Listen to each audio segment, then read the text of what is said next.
What if the way you see someone is leaving no room for them to become anyone else? That's today's conversation. So welcome to Soul Led Human. And before we kind of dive into today's conversation, I just want everybody to kind of take a deep breath. Let's all get grounded.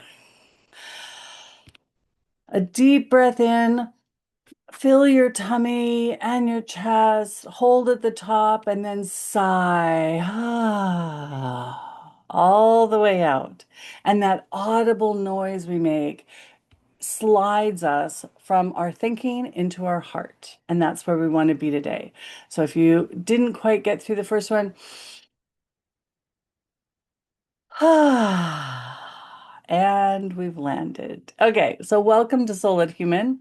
And often when I'm working with clients, and especially when I have a really busy season or a time, there will be a trend or similarities, kind of like a theme that I see in clients and conversations that I'm having. And this past month has been no different. So in the past month, I have noticed this theme, I'll say, around helping and especially around family. So it's in the realm of examples range from siblings, where one sibling possibly is struggling financially, and the other sibling thinks that they're making bad choices and they want to jump in and try and help and advise. Or perhaps it is a child and parent where the parent is in the first stages of needing extra assistance or help. Perhaps it's with dementia or just aging, and the child is worried about them and trying to organize things. Or it's a parent and child where the adult child is unfortunately in the grips of addiction or depression, things like that. And that could be a scenario. So I want to emphasize right here that I am not a medical or mental, I apologize for the airplane. I am not a medical or mental health professional. And all that I'm discussing today is based on my own experiences and the conversations between clients and spirit. None of this conversation is a replacement for professional help and guidance with a doctor or therapist. This conversation is about possibility of a new perspective while engaging with spirit and energy. Okay, now returning to the theme for this month, it has been around the commonality in so many of the conversations I've had this month is around where one person believes the other person needs their help.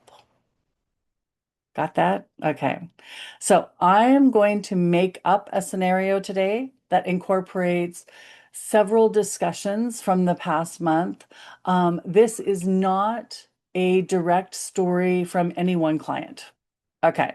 So the synopsis is that the parent is worrying about the adult child.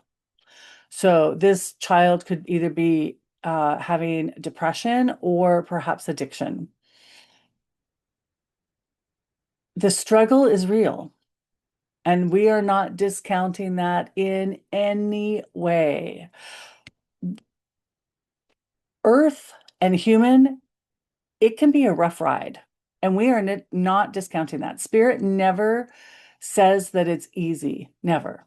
Never. They know, they see us, they watch us, they are loving us and caring for us.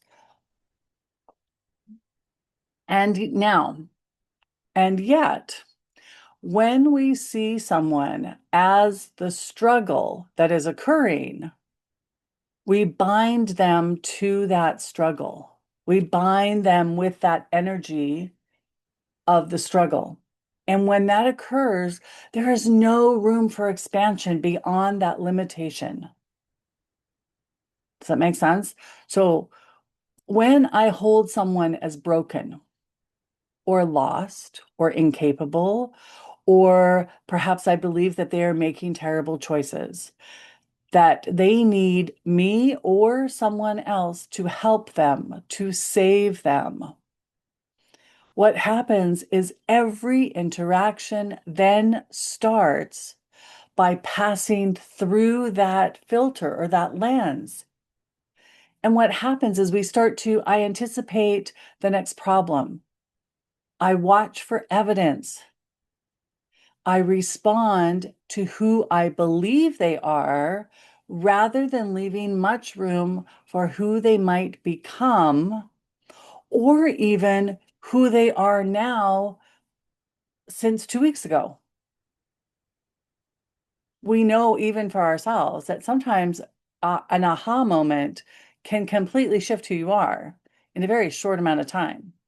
But when we hold someone into that bound energy of their circumstances, we can't see that. So seeing someone as whole isn't something we do to change them. Spirit is very clear on this. It doesn't work. Spirit always tells me and reminds me constantly that every human on the planet, all 7 billion of us, now probably approaching 8 billion, are whole and complete as we are. We did not arrive broken. We are not broken in the process. We are whole and complete. Now, holding that as a fundamental belief is very different than, okay, I'm going to see this person as whole if that will get me a different outcome. Make sense? So if we hold them as whole as a way to change them or fix them, we've just created a more spiritual sounding version of fixing. It doesn't actually do anything. The energy underneath of it is still holding them as broken because they need fixing. Does that make sense? Okay. When we hold them as broken, we are also confirming their own story of brokenness because nobody is going to be in the grips of addiction or depression or anxiety and think that they are whole. They're just not. It's not how the human works. Because if you really in your core believe that you were whole, you'd be happy, content, joyous, all that good stuff, but not probably in the grips of addiction, depression, anxiety. So when we hold them as broken, we are confirming their own beliefs around that. So instead, Spirit invites us to focus on us. Ironically, what changes for me when I see them as whole?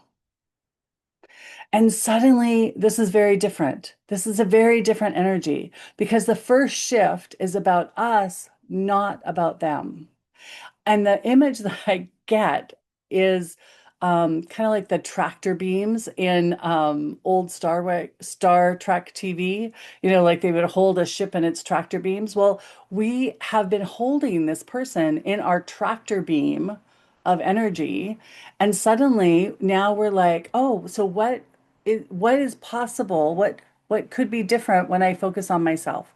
We're releasing them from this focused energy of broken, of needing help, of something is wrong. That has been the tractor beam for a while. So suddenly when we pull the focus back to us, we're releasing them out of that tractor beam. And that alone can shift so much. So Spirit invites us. What changes for me when I see them as whole? Some possibilities. My body might soften.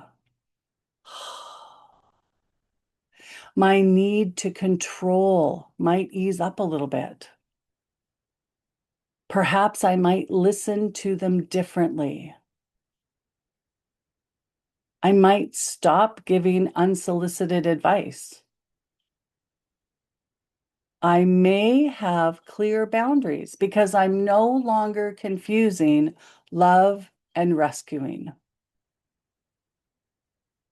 And I might see progress where I couldn't before. And best of all, suddenly there's room.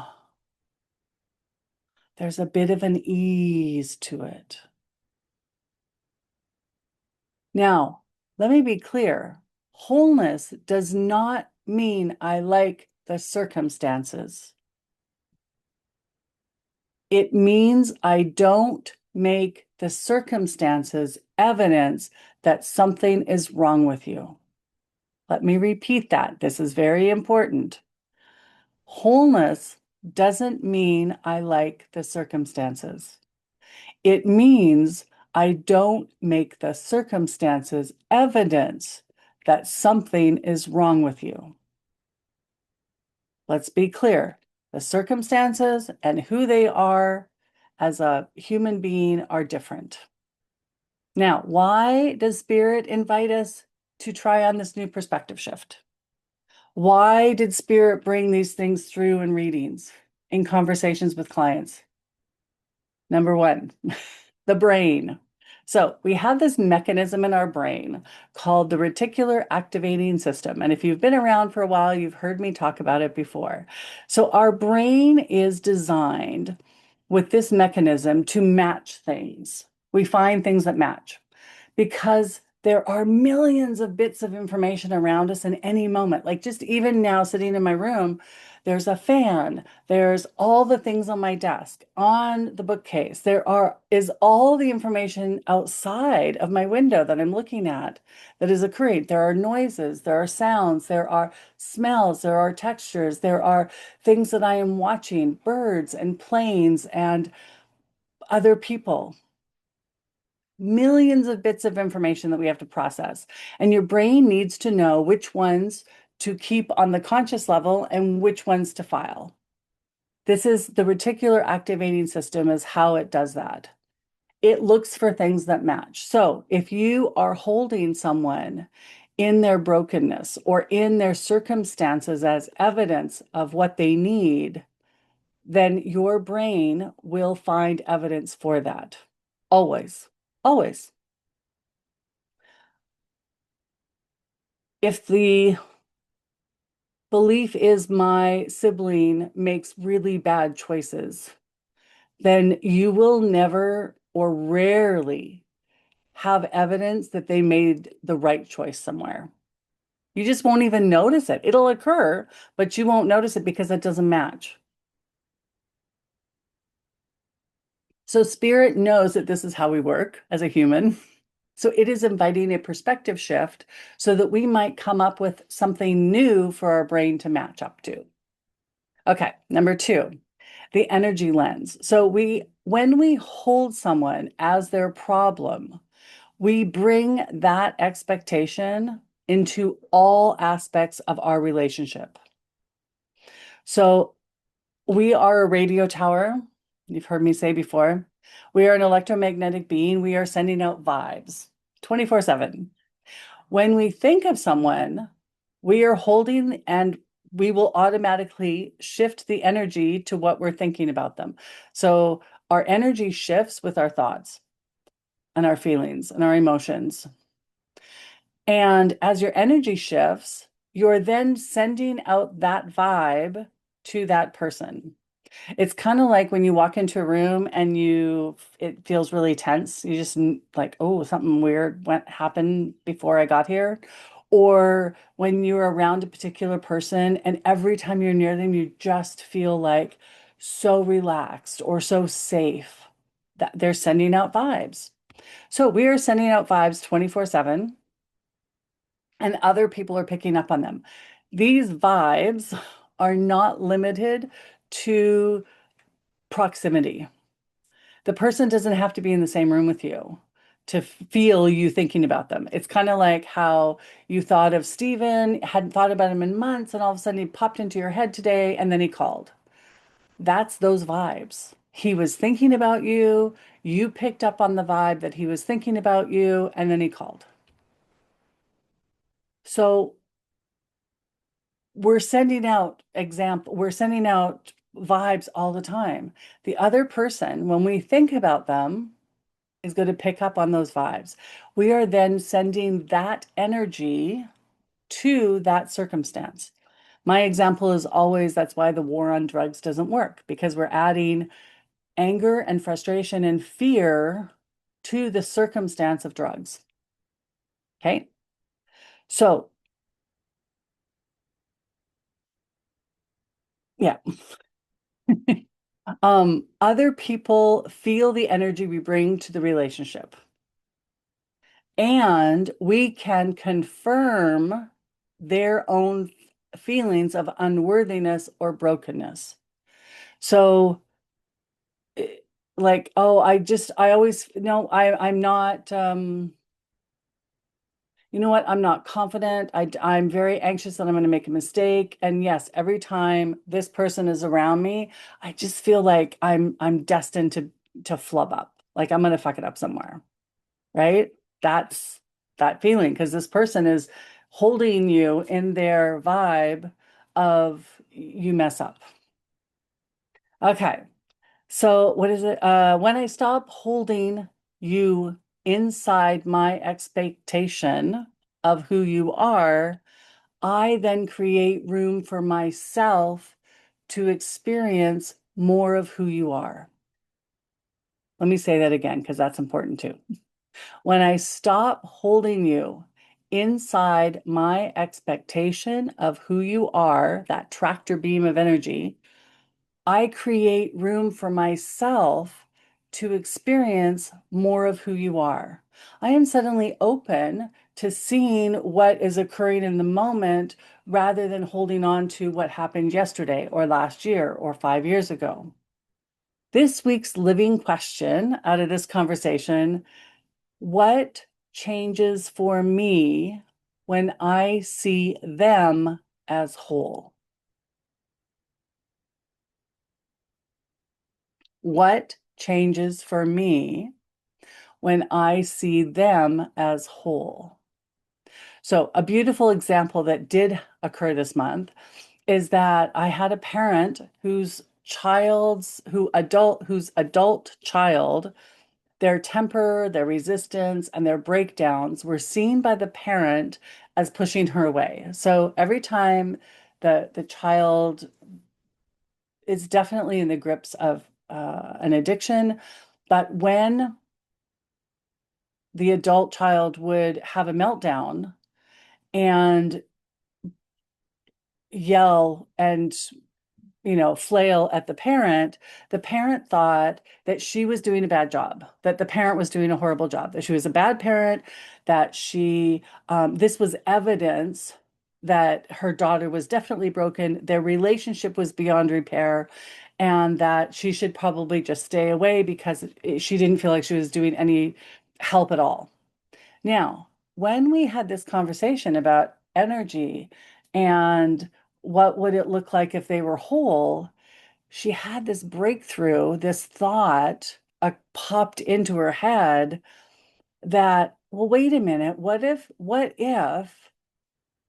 my child is having these meltdowns around me because she knows, absolutely knows that I love her beyond anything and I'm not going anywhere. And that she's safe to express her frustration and her fear and everything that's going on because she knows that this parent is a safe space. Well, suddenly her parenting isn't in question. No, she provides a safe place. That's why the child can have these meltdowns because she knows that the parent's not going anywhere. Well, that one small shift in perception changed the relationship in days. And I heard back later, and now the parent says that every time the adult child, has a meltdown and seemingly pushes the parent away, the parent just kind of nods and simply says, I love you too. You are safe here with me. She said that the transformation, the first time she said it, was visible. Because the adult child didn't even know that that's what was going on. But it made an awareness. And the parent suddenly feels this ease, this like sense of, there's room. There's more to this. There's more to us. Our relationship isn't broken. There's more to us than these particular circumstances. And this is temporary. Suddenly there was just this availability, like I said before, like this room to breathe, right? And she did feel that she had been guided in that moment of realization, that thought that popped into her head that maybe this is because I'm a safe place. That thought interpretation was given to her by her spirit team. So now she feels supported. She recognized it. Now, does this mean it's easy? No, there is work to be done, but it completely shifted how it all happens. So, in closing, who are you holding tight inside that tractor beam of expectation? And where might you loosen enough to allow another experience of them and yourself? So, this week's living questions are: what changes for me when I see them as whole and they don't need fixing? And then what am I now available to see? So simply notice, hold it as a practice, an experiment, as you might say.